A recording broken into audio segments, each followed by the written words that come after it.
Homer Astronauta, parte 2. Desde que me fizeram parar de beber, recuperei meu equilíbrio de dicção. Observe.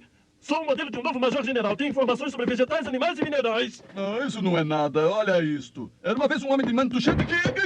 Ambos começam a passar por testes para decidir quem será o astronauta. Barney vence Homer no desafio, mas... É gentileza sua, Homer. Por favor, faça um brinde conosco. A missão! Isso é muito bom! Durante a comemoração, ele bebe demais e perde o controle. Por causa disso, Homer acaba sendo o escolhido. Era uma champanhe sem álcool.